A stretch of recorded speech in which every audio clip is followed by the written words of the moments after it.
తంగలన్ మేము సినిమా చూడడం జరిగింది. ఈ సినిమాతో నేషనల్ అవార్డు వచ్చింది బ్రో విక్రమ్ గారికి.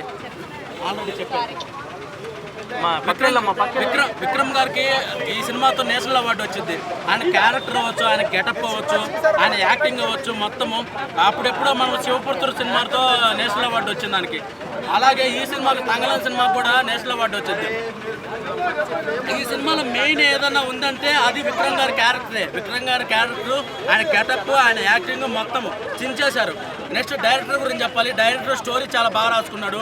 దాన్ని అలాగే స్క్రీన్ మీద చాలా బాగా ప్రజెంట్ చేశారు. ఫస్ట్ హాఫ్ అవ్వచ్చు, సెకండ్ హాఫ్ అవ్వచ్చు, అది ఆయన తీసుకున్న ఐడియా అవ్వచ్చు, అది స్క్రీన్ పై చాలా బాగా రాసుకున్నారు. దాన్ని అలాగే స్క్రీన్ మీద బాగా ప్రజెంట్ చేశారు. ఎక్కడ బోర్ కొట్టకుండా మనం టాయిలెట్కి వెళ్తే మళ్ళీ ఎక్కడ ఫస్ట్ సెకండ్ హాఫ్లో ఫస్ట్ 10 మినిట్స్ మిస్ అవుతాము, 5 మినిట్స్ మిస్ అవుతాము అన్నంత బాగా తీశారనమాట. అంత బాగా తీశారు పారంజిత్ గారు. అవును గోల్డ్ గురించే ఉంటుంది. అంటే నేను ఐడియా ఎందుకు బయటికి రివీల్ చేయట్లేదంటే మళ్ళీ ఇంకా చాలామంది చూడాల్సిన వాళ్ళు ఉంటారు కదా, అందుకోసమని ఐడియా రివీల్ చేయట్లేదు. జస్ట్ నేను ఓన్లీ ఈ స్టోరీ స్క్రీన్ ప్లే అనే విషయంగా చెప్తున్నాను. డైరెక్షన్ చాలా బాగా తీశారు. అలాగే సాంగ్స్ కూడా చాలా బాగున్నాయి, పర్లేదు.